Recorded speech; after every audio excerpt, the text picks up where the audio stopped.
Ei, gente, no TVI Cidadania nós vamos ver sobre o projeto Concerto Didático, que leva o mundo da orquestra para as escolas. E você já parou para pensar o quanto ainda é muito difícil conversar de verdade sobre dinheiro? Nós vamos falar sobre isso. E tem novidade na APAE, que é a inauguração da sala multissensorial. E você conhece a Academia de Letras de Pará de Minas? Nós vamos saber um pouquinho mais sobre essa entidade que fomenta a leitura aqui na cidade. E tá chegando o Natal, né, gente? Nessa época, um dos símbolos é com certeza o presépio. E nós vamos saber um pouquinho mais sobre um que está montado lá na Estação Cultural. TVI Cidadania. Apoio Prefeitura Municipal de Pará de Minas.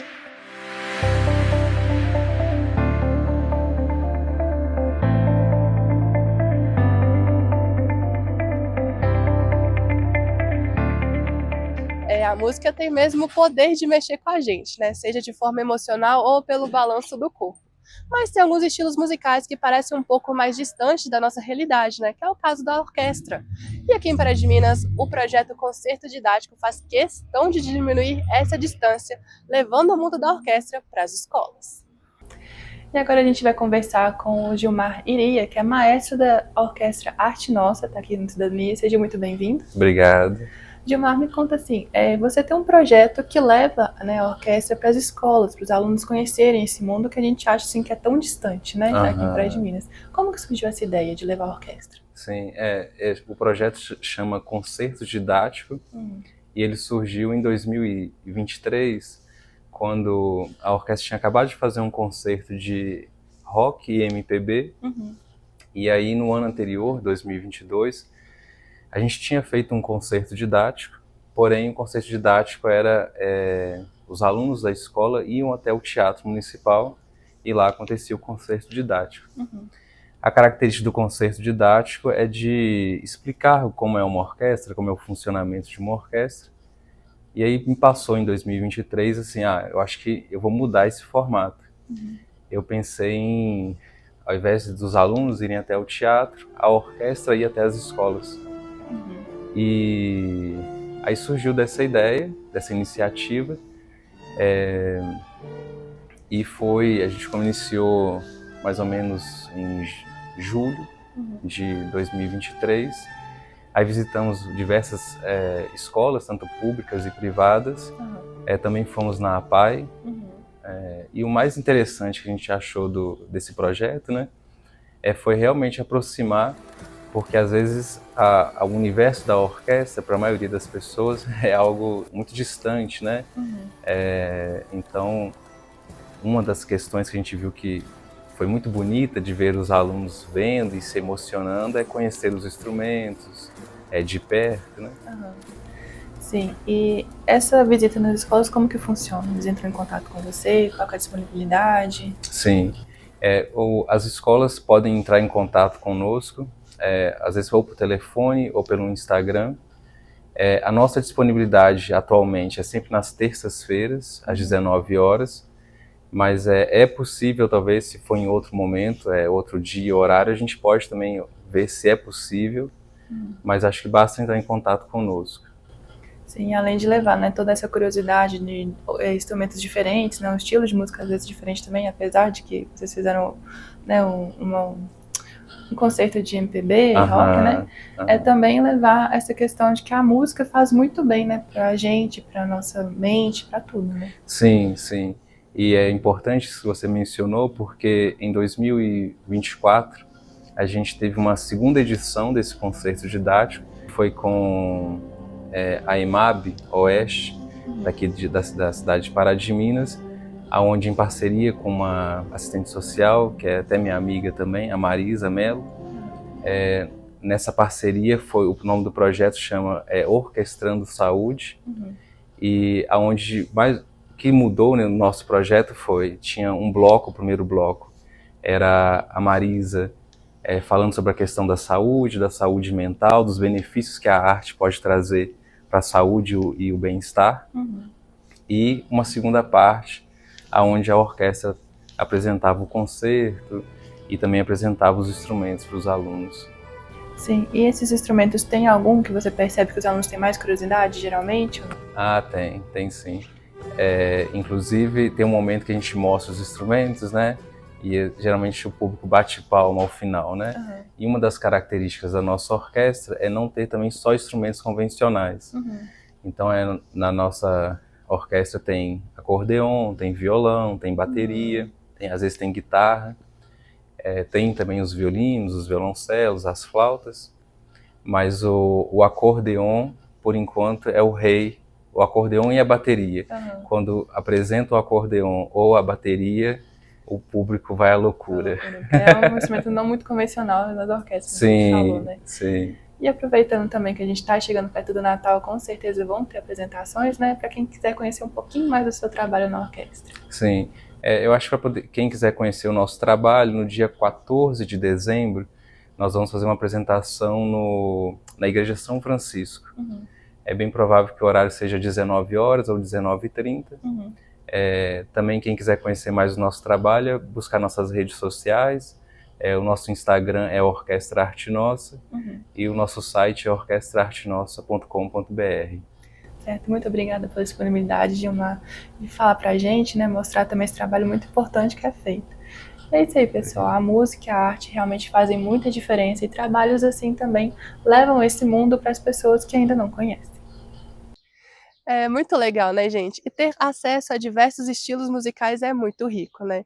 E falando em riqueza, agora nós vamos pensar num aspecto mais material mesmo. Como que está a sua relação com o dinheiro? Você consegue conversar tranquilamente e profundamente sobre isso? Ou dá aquelas escorregadas, faz piadinha? Por que será que conversar sobre o dinheiro ainda é tão difícil? Quanto você ganha? Essa pergunta dá até tremedeira, né? Mas você não está sozinho. De acordo com um estudo do Banco Itaú, com dados do Datafolha, 60% dos brasileiros nunca falam quanto ganham.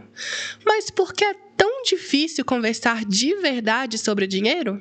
Podem ter várias explicações do porquê que as pessoas se recusam a contar quanto ganham, né, a falar sobre o dinheiro. O dinheiro, até então, até hoje, a gente percebe, sim, um tabu referente à comunicação pelo dinheiro, não apenas pela falta de educação financeira, que é algo que a gente está começando a estudar, a batalhar, né, para saber mais. Precisamos, já até parabenizo pelo programa, porque precisamos sim falar sobre o dinheiro. E para isso a gente vai precisar analisar os modelos mentais de cada um, porque cada um de nós foi criado de uma forma. Então, muitos dos nossos pais falavam sobre, olha, dinheiro é sujo, tem que lavar as mãos. Tem até trechos da Bíblia que dizem sobre dinheiro, e aí tem algumas interpretações equivocadas. Então, falar sobre dinheiro, quanto ganha, buscar profissões que nos dão dinheiro, podem ser associados a algo ruim, a algo sujo, né? Se a gente relembra aí de novelas, a gente pega alguns vilões de novela que são ricos e os mocinhos e as mocinhas são pobres. Isso gera no nosso imaginário um molde mental. E nós vamos aprendendo que ter dinheiro é ruim, que falar sobre dinheiro é ruim. Apesar disso, o mesmo estudo diz que 50% dos brasileiros consideram imprescindível falar sobre dinheiro. Parece que quando o assunto é esse, vivemos em um conflito. Hoje, o nosso estilo de vida ele busca um ter, né, cada vez maior. Então, nós somos, entre aspas, aquilo que nós temos. Então, a gente preocupa muito com a aparência, com a roupa de marca, com o carro, com o iPhone 17. A gente quer ser visto. É tão contraditório, porque a gente não quer falar quanto a gente ganha, mas a gente mostra nas redes sociais, a gente aparenta algo que tem um envolvimento com o ter. Então, a gente não quer falar, mas a gente fala. E nesse meio ainda pode vir o medo do julgamento das pessoas em relação a como lidamos, falamos ou mostramos o nosso dinheiro. O dinheiro ele pode ser associado, né, ao status, a um poder, a um pertencimento, à formação de uma identidade. Então, se eu falo, eu ganho pouco, pode ser que algumas pessoas me considerem vitimista, Nossa, lá, tá falando que tá precisando de dinheiro. Se eu falo que eu ganho muito, que eu ganho bem, ah lá, tá exagerando, ninguém ganha esse valor. Então, hoje a gente tem uma renda muito diversa, né? Então, nós temos pessoas que ganham um salário mínimo e nós temos pessoas que ganham mais de 100 mil reais por mês, né? Então, depende da profissão, depende do investimento, depende de uma série de coisas, depende do modelo mental, depende do sentimento de merecimento, de permissão. Hoje a gente percebe que quando a gente vai conversar com diversas pessoas, são verdades muito diferentes. Eu falo verdades porque cada um tem o seu ponto de vista, cada um considera uma verdade sobre aquele assunto.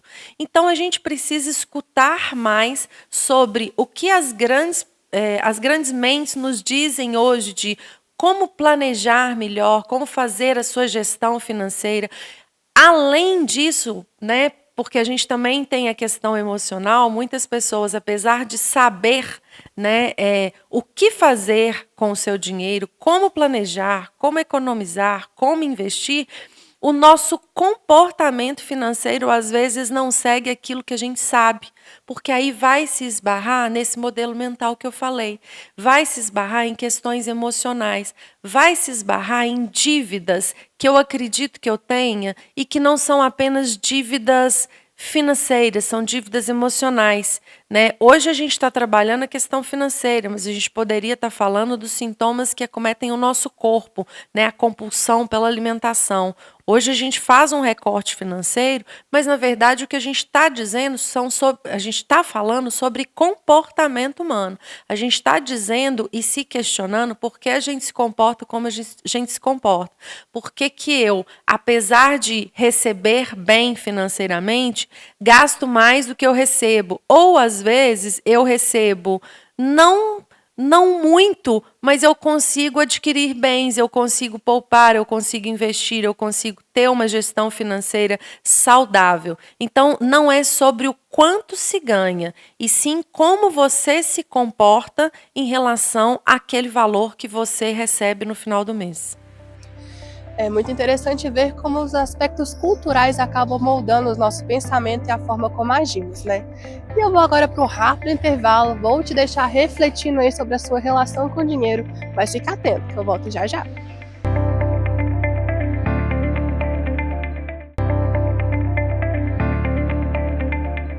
Estamos de volta com TV e Cidadania e eu já trago uma boa notícia. A APAE de Pará de Minas acabou de receber uma sala multissensorial que ajuda no desenvolvimento integral das pessoas com deficiência. Vamos ver como foi esse evento. Olhares radiantes e emocionados. Foi assim a tarde de inauguração do Parque Multissensorial da APAE de Pará de Minas. O novo espaço traz perspectivas para ampliação de estímulos sensoriais e para o desenvolvimento cognitivo, motor e emocional das pessoas atendidas. Diferença que o secretário de Estado de Governo, Marcelo Aro, pôde perceber em sua própria família. A Mariazinha, minha filha, ela teve acesso à primeira sala multissensorial que teve em Minas Gerais. E é até bom perguntar isso para eu explicar para vocês como é que nasceu esse projeto, né? Então começou com a Mariazinha, minha filha. Nós temos a Casa de Maria, que é uma casa que acolhe a primeira casa de acolhida de doentes raros do Brasil, especializada para doentes raros. E aí a Mariazinha, então, começou a participar de uma sala multissensorial que a gente pagava na época para ela poder participar. E a Maria desenvolveu muito, porque primeiro que ela, quando chega na sala, ela acalma. E isso na vida da Maria faz toda a diferença, porque quando ela está agitada, você não consegue ensinar nada para ela. Ela está tão agitada que a nossa única preocupação é acalmá-la. E aí, por exemplo, aqui na sala multissensorial, vocês vão perceber, eles têm, por exemplo, aqui passa vídeos, tá? Então, eles passam aqui o filme do Rei Leão. A minha filha não consegue em casa prestar atenção no filme Rei Leão, ela não entende. Aqui na sala multissensorial, ela consegue ficar muito tempo prestando atenção no filme. Por quê? Porque na hora que o Simba, o Rei Leão, está correndo e bate o vento na juba do leão, tem um ventiladorzinho aqui que joga o vento no rosto da Maria. E aí a Maria acha que ela virou o Rei Leão, né? Aí na hora que chove, cai gotas do teto. Então aquilo dali faz com que a Maria ache que ela está no meio do filme. então, obviamente, ela consegue prestar mais tempo, atenção no que ela está vendo. O que isso acarreta? Qual a consequência disso? Desenvolvimento cognitivo e motor. O parque foi custeado pelo governo de Minas Gerais e faz parte de um conjunto de salas desse modelo que vem sendo implantadas em APAES do nosso estado. Ação importante da política pública voltada para a pessoa com deficiência em Minas, que, segundo o secretário, começou com a experiência de sua filha. Ela começou a fazer sessões e foi melhorando. Eu falei, gente, nós precisamos que isso seja gratuito. Né? Isso tem que chegar para as pessoas que mais precisam. E aí nós conseguimos a primeira sala multissensorial gratuita em BH, na capital. Aí eu falei, não, nós vamos levar isso para o interior. E eu fiz o primeiro projeto, que eram levar 21 salas multissensoriais para todas as regiões de Minas. E aí nós mandamos. Eu falei, pronto, minha parte está feita, podemos virar a página agora e comemorar, porque cada região de Minas tem uma sala. Mal eu sabia que meu problema estava só começando, porque toda cidade que eu boto o pé, o pessoal fala, cadê minha sala multissensorial? Nós queríamos uma aqui também, e com razão. E aí, então, nasceu esse outro projeto que a gente agora anunciou, que nós estamos enviando 141 salas multissensoriais para todas as APAES que atendem ao SUS. Né? Então, isso daqui realmente vai transformar a vida das pessoas com deficiência e doenças raras em toda Minas Gerais. A solenidade contou com diversas autoridades políticas e membros da comunidade apaiana. Durante o evento, também foi pontuado a fé e o trabalho duro dos paraminenses, que reflete no belo trabalho desenvolvido na APAE aqui da cidade. Muito legal, né, gente? Essa sala toda interativa e com certeza é um recurso muito importante para melhorar ainda mais a qualidade do serviço da APAE aqui em Pará de Minas, né? E agora, mudando de assunto, você conhece a Academia de Letras de Pará de Minas? Eu fui lá conversar com José Roberto e nós vamos saber mais agora. Então a gente vai conversar agora com José Roberto Pereira, que é atual membro da diretoria da Academia de Letras de Pará de Minas. A academia fica aqui nesse prédio maravilhoso no centro da cidade, né, o Centro Literário Pedro Nestor. José Roberto, assim, de forma bem do início mesmo, né? Muita gente não conhece o que é a academia. Você pode explicar para a gente o que é? A Academia de Letras de Pará de Minas foi fundada em 1997 e desde então vem fazendo um trabalho de salvaguarda da literatura, de objetivos linguísticos, de divulgação de projetos de incentivo à leitura, a surgimento de novos escritores e a publicação de antologias como essa que eu estou segurando aqui, que é o Benuário 2024-2025, que contém obras de escritores que compõem a Academia de Letras. Esses livros são distribuídos gratuitamente à população com o objetivo de divulgar esse pensamento criativo dos escritores de Pará de Minas, materializado nesse livro, e o objetivo também de incentivar a escrita, a leitura na nossa cidade. Sim, e aqui na academia tem realmente voltado para os nossos talentos, né? E vocês participam também da publicação de livros? Como que é esse trabalho durante o ano mesmo, assim? Ao longo do ano, a academia promove diversos encontros literários com seus membros, com a comunidade, oferecem bate-papos sobre literatura na nossa cidade e outros eventos de cunho literário e de salvaguarda da língua, do nosso maior patrimônio. Ela é espelhada à Academia Brasileira de Letras, que também se inspirou na Academia Francesa, surgida no século XVII, e é um modelo copiado quase por todas as academias. A nossa de Pará de Minas, a Academia de Letras de Pará de Minas, ela contém 40 cadeiras e ela é aberta a escritores e outras áreas do conhecimento que podem se inscrever para ocupar a vaga quando surgir os editais de ocupação de vagas da Academia de Letras de Pará de Minas. E esse espaço ele é de todos nós. Todos os eventos da academia eles são gratuitos e ofertam, né, uma possibilidade de troca de conhecimento, de saberes em diversas áreas do conhecimento, sobretudo a literária. Sim, e esses eventos, por onde que a gente pode ficar sabendo quando que eles vão acontecer, que tipo de evento que é?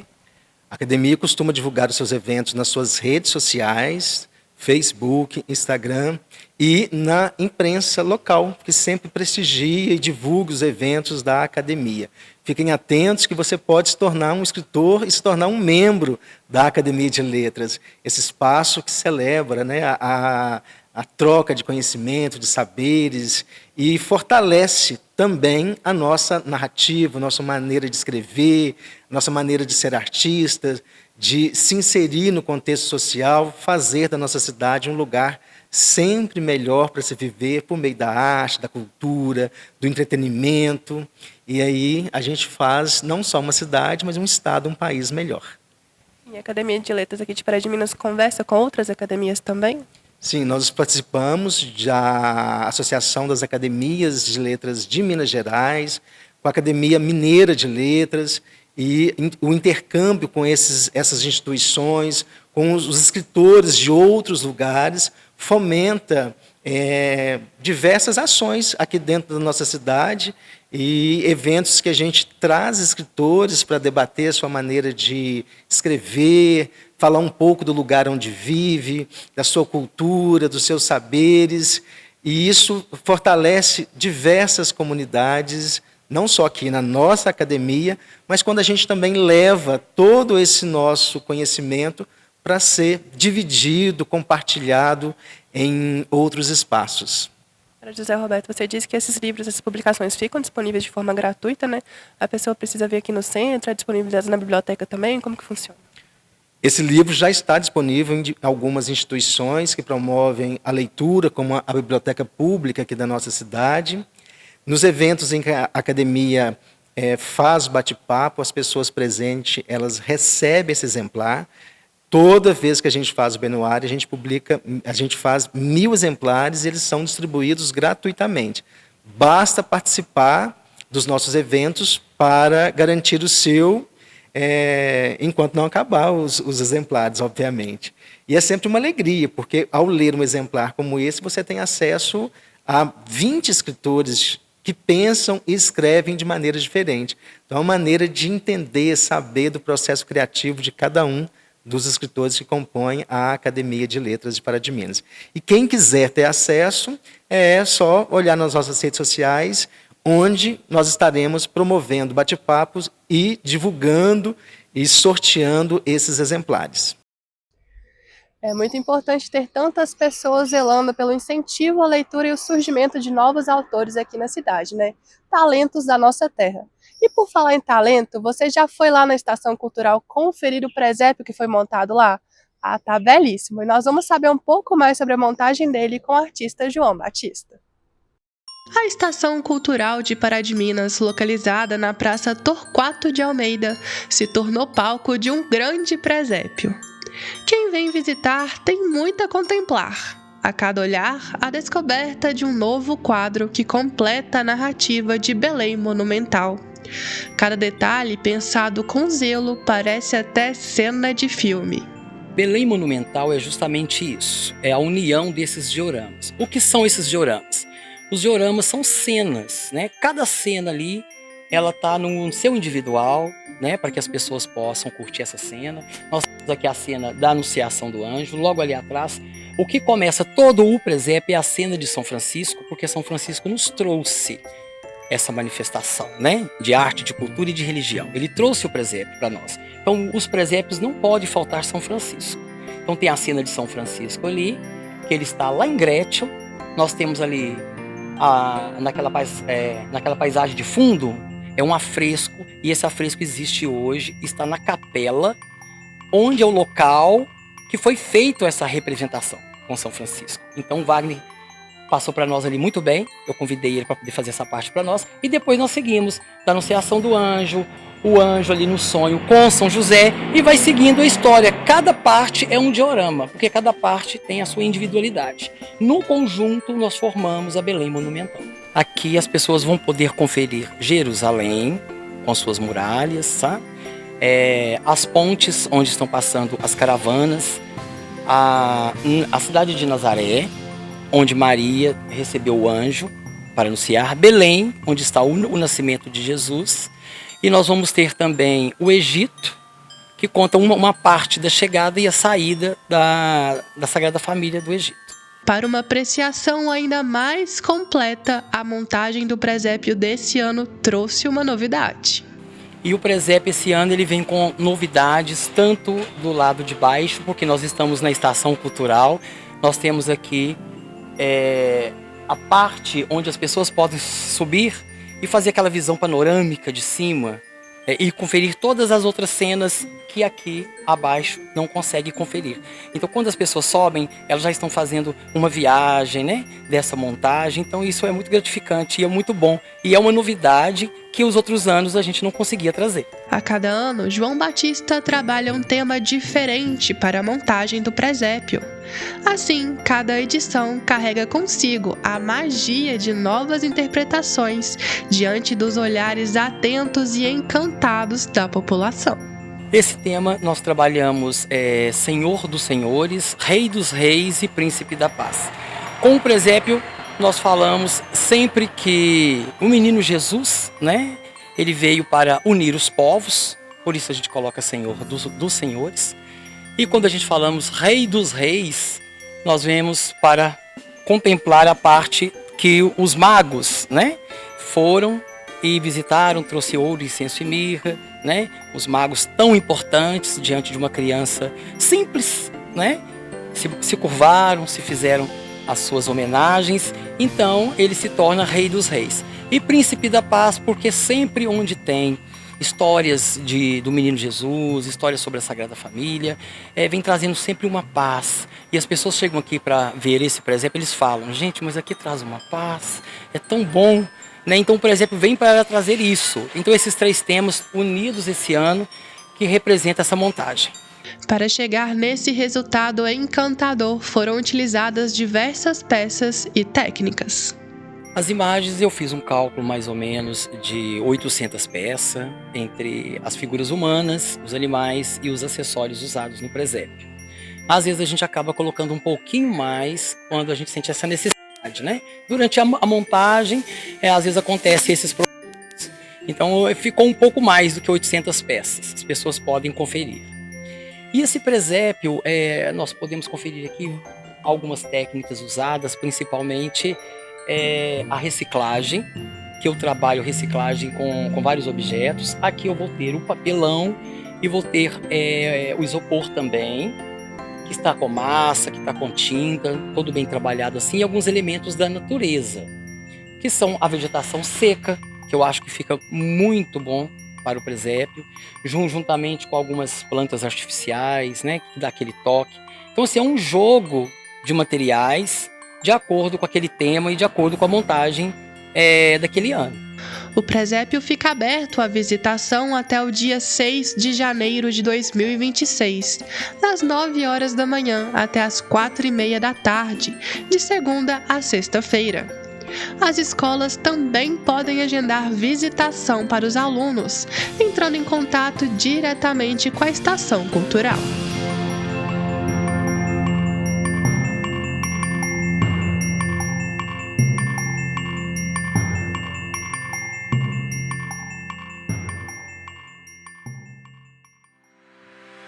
Gente, se eu fosse você, já separava um tempinho para ir no presépio, porque tá assim, lindíssimo. E de pertinho fica ainda mais mágico.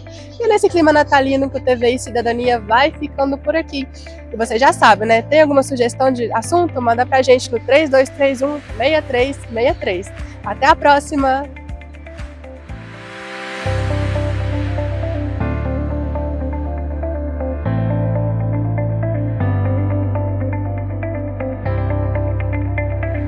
TVI Cidadania. Apoio Prefeitura Municipal de Pará de Minas.